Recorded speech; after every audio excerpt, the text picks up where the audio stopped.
कागल तालुक्यातील शिंदेवाडी येथे गेल्या महिनाभरापासून नळाला अत्यंत दूषित, शेवाळयुक्त आणि दुर्गंधीयुक्त पाणी येत आहे। या प्रकारामुळे ग्रामस्थांचं आरोग्य पूर्णपणे धोक्यात आलं असून प्रशासनाच्या या हलगर्जीपणाविरोधात शिवसेना उद्धव बाळासाहेब ठाकरे पक्ष आक्रमक झालाय। विधानसभा संघटक मारुती पुरीबुवा यांच्या नेतृत्वाखाली ग्रामपंचायतीला धारेवर धरत 8 दिवसात पाणी प्रश्न न सुटल्यास तीव्र शिवसेना स्टाईल आंदोलन करण्याचा इशारा देण्यात आला। शिंदेवाडी गावात गेल्या 30 दिवसांपासून नळावाटे शेवाळ मिश्रित पाणी पुरवठा होतोय। हे पाणी पिण्यायोग्य नसल्यानं गावात साथीचे रोग पसरण्याची भीती निर्माण झाली आहे।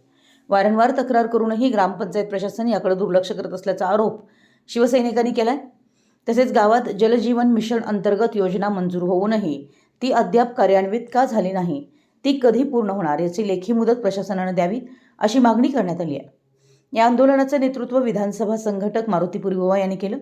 यावेळी तालुका प्रमुख जयसिंग टिकले, उपतालुका प्रमुख समीर देसाई, विभाग प्रमुख अमृत पाटणकर, शाखा प्रमुख श्रावण चिंतामणी ढेरे, उपशाखा प्रमुख शिवाजी जाधव आणि शिवसैनिक युवराज खराडे यांच्यासह अनेक आक्रमक शिवसैनिक उपस्थित होते।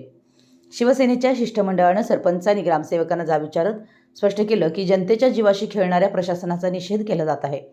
ग्रामपंचायतीने या दूषित पाण्यावर नेमकी काय तातडीची उपाययोजना केली आहे याचं लेखी उत्तर आम्हाला हवं आहे। गावातील पाणी पुरवठा सुधारण्यासाठी आम्ही प्रशासनाला 8 दिवसाची अंतिम मुदत दिली आहे। जर या काळात स्वच्छ पाणी मिळालं नाही तर शिवसेना आपल्या स्टाईलनं प्रशासनाला वठणीवर आणल्याशिवाय या निवेदनावर मारुती पुरीबुवा, जयसिंग टिकले, समीर देसाई, अमृत पाटणकर, श्रावण ढेरे, शिवाजी जाधव, युवराज खराडे, नवनाथ पाटील, राजू दरेकर या शिवसैनिकांच्या सह्या आहेत। या इशाऱ्यानंतर शिंदेवाडी ग्रामपंचायत प्रशासन नेमकं काय पावलं उचलणार याकडे आता संपूर्ण तालुक्याचं लक्ष लागून राहिलं आहे।